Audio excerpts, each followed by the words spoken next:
Hello students, good morning all of you.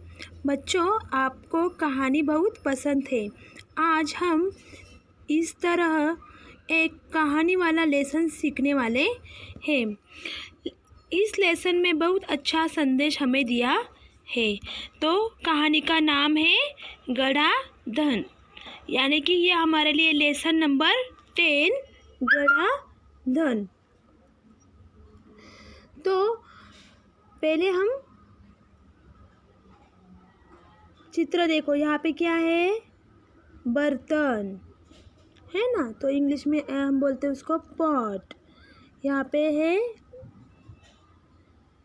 धान का, बाजरा ज्वार जैसे धान आते हैं ना, उसके छोटे छोटे पौधे रोप बोलते हैं हम उसको, है ना, वो है, वो धान दिखाई दे रहा है।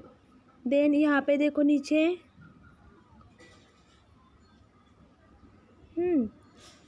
यहाँ पे है आपके जैसे बच्चे, और कितने, 1 2 3 4, और इधर बाजू में है माँ पिताजी। तो डिटेल्स में देखो किस तरह दिख रहा है ये पिक्चर।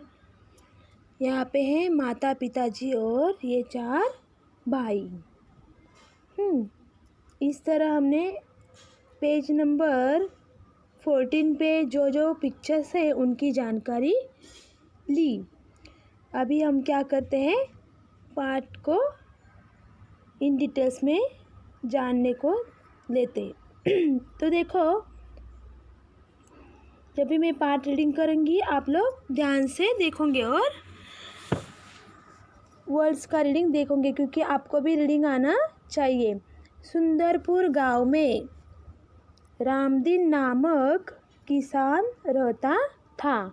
गांव का नाम है सुंदरपुर, और उस गांव में रामदीन, एक रामदीन जिसका नाम था, वह किसान यानी कि फार्मर रहता था।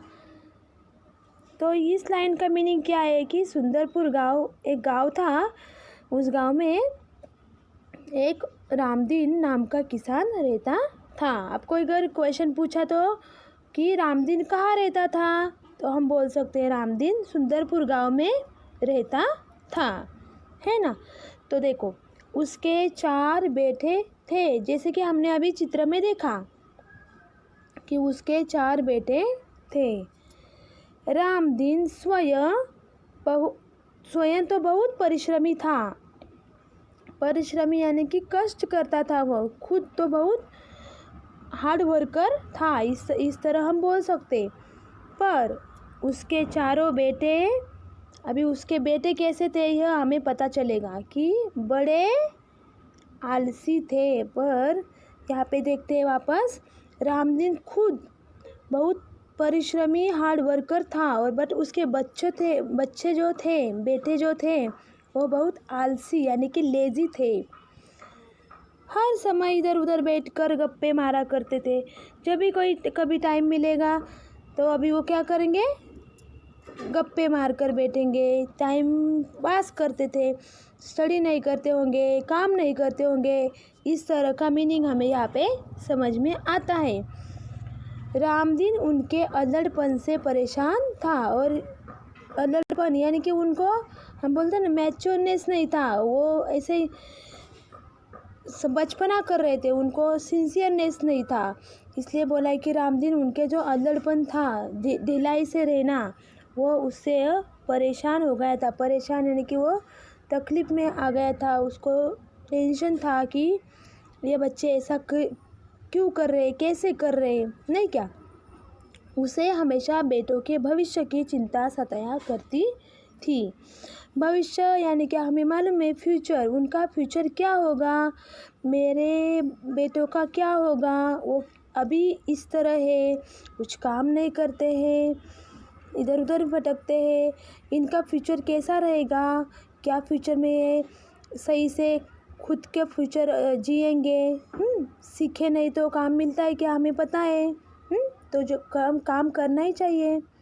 इस तरह जो सारे माँ बाप, अगर बेटे ऐसे रहेंगे तो परेशान रहते, इस तरह रामदीन भी बेटों की चिंता के भविष्य की चिंता सोचकर उसको हमेशा सताया करती थी। वह दिन रात यह सोचा करता कि वो दिन रात मीन्स वो सोचता था हमेशा कि बेटे अपना पेट कैसे पालेंगे यानी कि वो ज़िंदगी में कैसे जिएंगे, कैसे संभालेंगे खुद को। अगर रामदीन बूढ़े हो गए तो खुद की जिम्मेदारी समझने को आनी चाहिए ना बेटे को, इसलिए बोला है वो अपना पेट कैसे पालेंगे। एक रात वह इन्हीं विचारों में खोया था। एक रात क्या हो गया, इस तरह वो रोज़ सोचता था, तो एक रात इस तरह वह विचारों में थिंकिंग करते करते खो गया। मीन्स या ऐसे वो याद करता रहा। तभी उसकी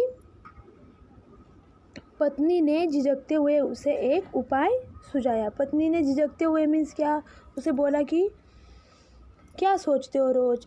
उसने क्या, पति की यह जो रोज़ सोचने की आदत, दिन रात सोचते हैं, सोते नहीं, ये सब देखकर उनकी पत्नी ने, किनकी पत्नी ने, रामदीन के पत्नी ने एक उपाय सुझाया। उपाय सुनकर वह कुछ देर सोचता रहा। क्या उपाय सुझाया होगा देखो। तभी वो उपाय जब भी जाना ना रामदीन ने, तब वो सोचता रहा और एकाएक खुशी से उछल पड़ा यानी कि खुश हो गया कि बाबा क्या है, उसे बहुत खुशी आ गई। मीन्स समस्या का हल छूट गया, इस मारे वह आनंद व्यक्त करने लगा है, उछल पड़ गया है। तो इस पैराग्राफ में हमने क्या देखा कि बाबा सुंदरपुर नाम का एक गांव था, उसमें एक किसान रहता था, उसका नाम था रामदीन। उसके 4 बेटे थे, वो बहुत आलसी थे। उनका ये जो आलस है वो काम नहीं करते थे। वो देखकर उसके पापा रामदीन यानी कि किसान परेशान रहते थे। फिर एक दिन ऐसे ही रात में वो उनके बारे में सोचते थे, तभी उनकी पत्नी वहाँ पे पहुँची और उनको एक उपाय सुझाया। तभी रामदीन खुश हो गए, उनको थोड़ा बहुत परेशानी से राहत मिल गई, इसलिए बोला है कि वह एकाएक खुशी से उछल पड़े। चलो अभी देखते हैं क्या उपाय सुझाया, क्या हो गया, वो बच्चे सुधर गए क्या, वो सब नेक्स्ट पैराग्राफ में देखते हैं। चलो नेक्स्ट पैराग्राफ की ओर आप ही वापस ध्यान दो। अगली सुबह रामदीन ने अपने 4 बेटे को बुलाकर कहा। अभी क्या, नेक्स्ट डे मॉर्निंग को रामदीन ने उनको बुलाया 4 बेटों को और बोला, मैं और तुम्हारी माँ अब बूढ़े हो गए हैं, हम दूर तीर्थ यात्रा पर जा रहे हैं। मैं और तुम्हारी माँ हम बूढ़े हो गए हैं, हम बूढ़े यानी कि वृद्ध समानार्थी शब्द है उसके लिए, ओल्ड हो गए हैं। हम क्या कर रहे हैं, अभी दूर तीर्थ यात्रा पर जा रहे हैं। मैंने खेत में धन गाड़ कर छिपा रखा है। क्या बोला रामदीन, मैंने खेत में क्या किया है, धन गाड़ कर छिपा रखा है।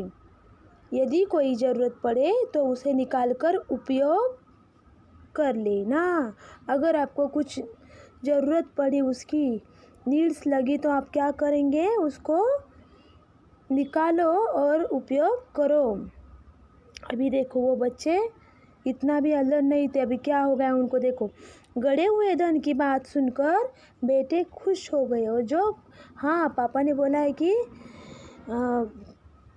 खेत में ज़मीन के अंदर गड़ा हुआ धन है, यह बात सुनकर वह खुश हो गए और उन्होंने अपने पिताजी को खुशी खुशी तीर्थ यात्रा पर जाने के लिए कह दिया। और वो खुशी खुशी बोले, हाँ जाओ, आप तीर्थ यात्रा पर जाओ। क्यों? क्योंकि उन्हें पता चला कि अभी खेत में क्या है, गड़ा हुआ धन है, हमें अगर प्रॉब्लम आया तो भी हम उसे निकाल कर उपयोग कर सकते हैं। पिताजी ने अभी ऐसी हमें आज्ञा भी दी है, परवानगी भी दी है ना। तो देखते हैं अभी। वे मन ही मन खुश हो गए। अभी देखो जैसे मैंने बोला था वैसा वो मन ही मन और खुश हो गए। क्यों खुश हो गए? और एक बात है उनकी खुशी के लिए, वो देखते हैं क्या है। देखो लेसन में बताइए कि अब कुछ दिनों तक पिताजी का बंधन भी उन पर नहीं होगा। जो पिताजी रोज़ उनको बोलते थे ऐसा करो वैसा करो, कभी कभी डांट किया करते होंगे, इस तरह अभी पिताजी का बंधन भी उन पर नहीं था। जोर ज़बरदस्ती नहीं थी, इसलिए वह मन ही मन खुश हो गए। रामदीन के जाने के बाद कुछ ही दिनों तक तो सब कुछ सामान्य चलता रहा। अभी जैसे बताया गया वैसे रामदीन तीर्थ यात्रा पे चले गए हैं। अभी यहाँ पे बच्चों की हालत क्या है देखते हैं कि बाबा कुछ दिन तक रामदीन ने बताया ना ठीक रहो, वो सब सामान्य चलता रहा, नॉर्मल चल रहा था। वो रूटीन में डेली रूटीन जी रहे थे। पर उसके बाद क्या हो गया, कुछ दिन अच्छे गए लेकिन उसके बाद के दिन में क्या हो गया वो हम नेक्स्ट पेज पर देखने वाले। तो इस पैराग्राफ में हमने क्या सीखा यह हम पहले देखने वाले।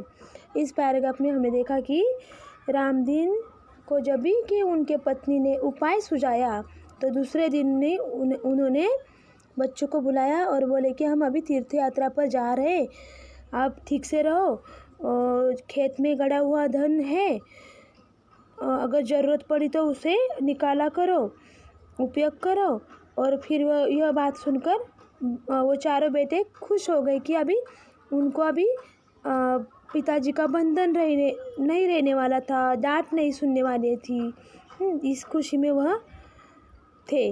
और फिर कुछ दिन ऐसे ही गए और फिर उसके बाद उनका कुछ तो प्रॉब्लम हुआ, अच्छा कुछ तो हो गया होगा, वो अभी हम नेक्स्ट पेज पे देखते हैं। तो चलो यहाँ पे देखो 4 बेटे हैं, माता जी है, पिताजी है, उनको बोल रहे कि अभी हम तीर्थ यात्रा पे जा रहे हैं। पिक्चर में देख रहे हैं आप लोग, है ना। चलो अभी नेक्स्ट पेज पे पेज नंबर 15 वहाँ पे देखते हैं कोई चित्र का पहले निरीक्षण करते हैं। यहाँ पे देखो इधर सामान्य चल रहा था तो देखो ढूंढ रहे कुछ डिब्बे में, लेकिन धान खत्म हो गया होगा। यहाँ पे देखो वो अभी काम में लगे हैं चारों बेटे, है ना। चलो अभी नेक्स्ट पैराग्राफ की ओर जैसे मैंने बताया वैसे आप लोग क्या करेंगे, अभी ध्यान देंगे। पास का धन और घर का धान्य समाप्त होने लगा।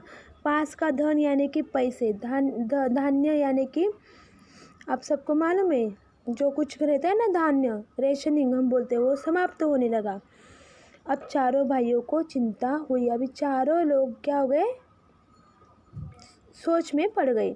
उन्हें अपने पिताजी की कही बात याद आ गई और उन्हें जो पिताजी ने बोला था कि खेत में गड़ा हुआ धन छिपाकर मैंने रखा है, वह बात अभी उनको याद आ गई। क्यों याद आ गई? कि अभी वो प्रॉब्लम में आ गए थे, तो वह भी उन्हें याद आ गया कि ज़रूरत पड़ने पर खेत में गड़ा धन निकाल लेना। जब ज़रूरत पड़ेगी तब खेत में से गड़ा धन निकाल लेना। उन्होंने रात के समय खेत की खुदाई का काम आरंभ किया और फिर वह बात सुनकर वह क्या गए, खेत में गए और रात ही उन्होंने खेत की खुदाई करने का काम शुरू किया। क्यों शुरू किया होगा? क्योंकि गड़ा हुआ धन खेत के अंदर खेत के नीचे छिपा हुआ रहा था। वे 2-3 दिन रातें खेत को खोदते रहे। इस तरह वे 2-3 दिन रात को खोदते रहे। उन्होंने बहुत खोदा है खेत को, पर कहीं भी उन्हें गड़ा हुआ धन नहीं मिला। सारा खेत उन्होंने खोद कर देखा, लेकिन उन्हें गड़ा हुआ धन नहीं मिला। रात भर के परिश्रम से वे बहुत थक गए थे। अभी वो रात भर उन्होंने बहुत खुदाई की थी, वो बहुत थक चुके थे, टायर्ड हो चुके थे। जब सुबह बहुत निराश और हताश होकर वे चारों अपने घर लौट रहे थे। अभी रात भर उन्होंने खेत में खुदाई का काम किया और मॉर्निंग को वो क्या दूसरे दिन क्या सुबह वह घर जा रहे थे। वो अपसेट थे, निराश हो गए थे। तभी रामदीन के परम मित्र हरिनाथ ने पूछा।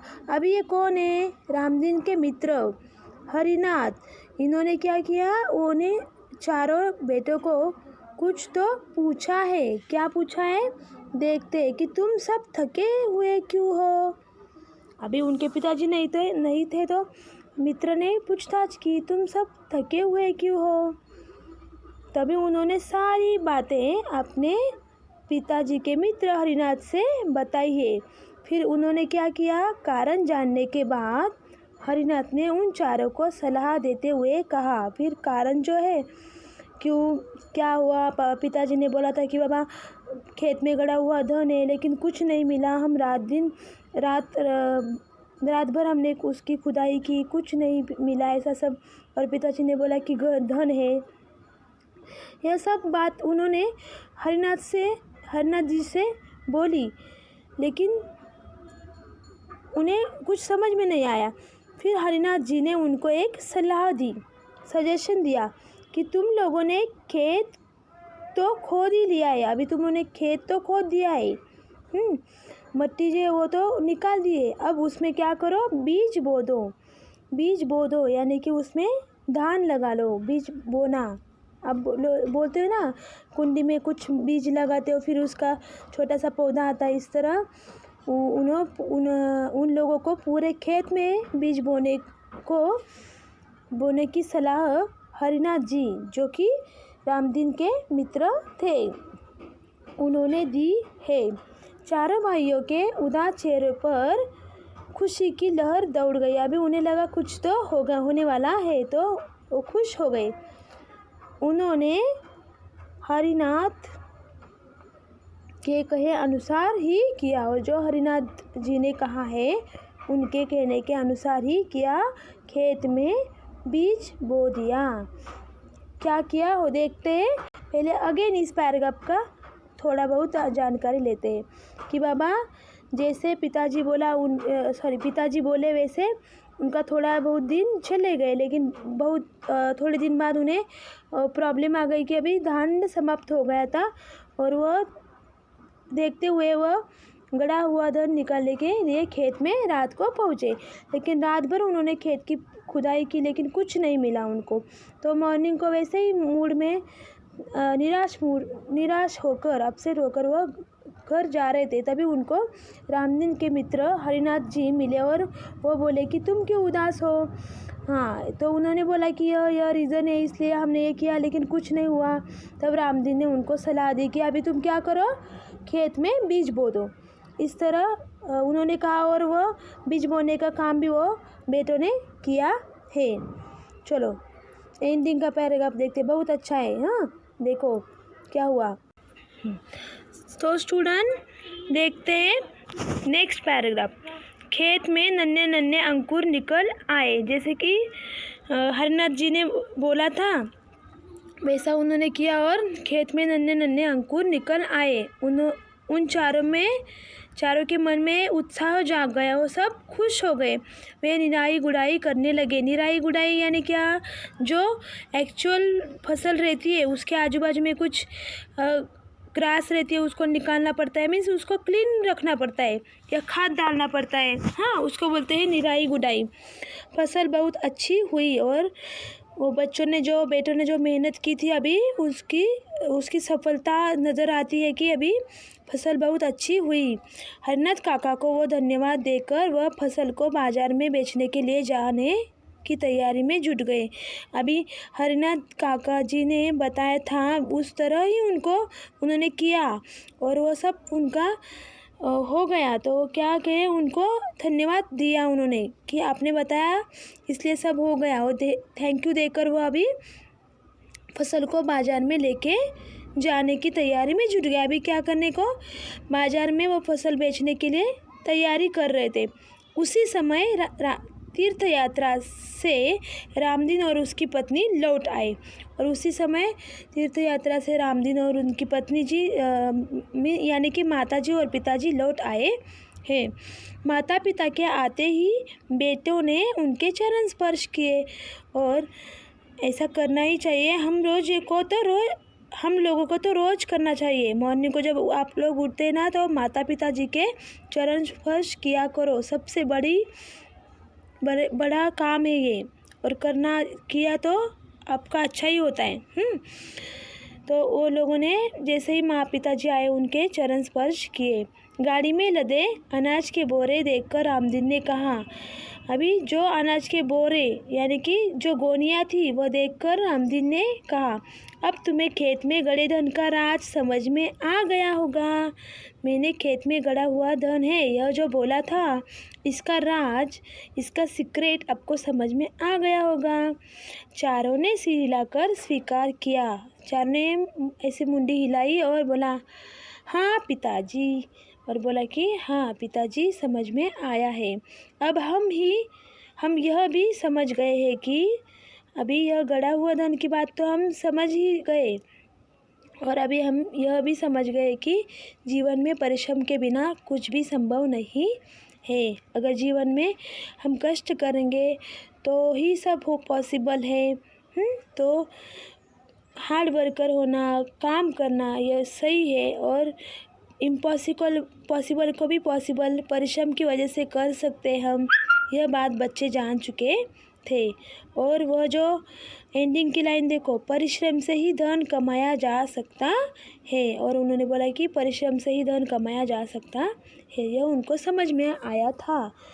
आगे इस पैराग्राफ की जानकारी वापस लेते हैं कि बाबा जैसे ना हरिनाथ जी ने बोला कि अब थक गए हो, जाकर खेत में बीज बो दो। फिर वो सब उन्होंने किया, और फिर खेत में नन्हे नन्हे अंकुर आए, उनको अच्छी फसल आ गई। वो बेटे फिर वो फसल लेकर बाज़ार में बेचने को जा रहे थे, तभी उनके माता पिताजी आ गए। और फिर उनके पिताजी जो थे रामदीन, उन्होंने कहा, अभी आपको गड़े हुए धन का राज समझ में आ गया होगा। तो फिर बच्चों ने उससे सीख लिया कि सच में परिश्रम करने से फ़ायदा होता है, परिश्रम के बिना कुछ भी संभव नहीं है।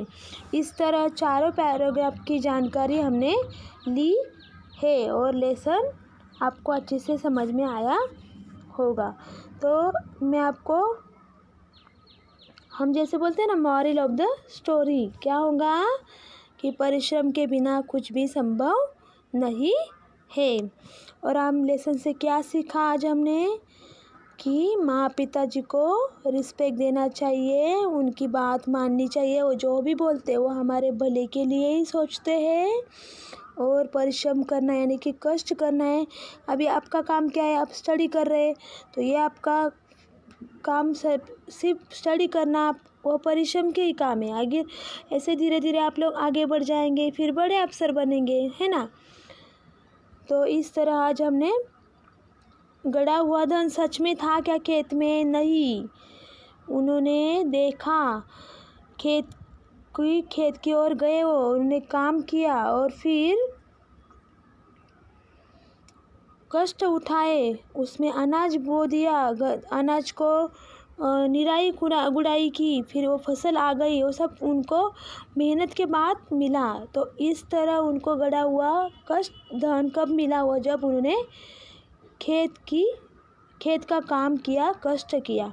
तो इस तरह लेसन का एंडिंग होता है गड़ा हुआ धन। After lecture I will send all written homework in your workbook, so write neat and clean. Okay, so bye bye all of you. Have a good day students, and happy Dasara.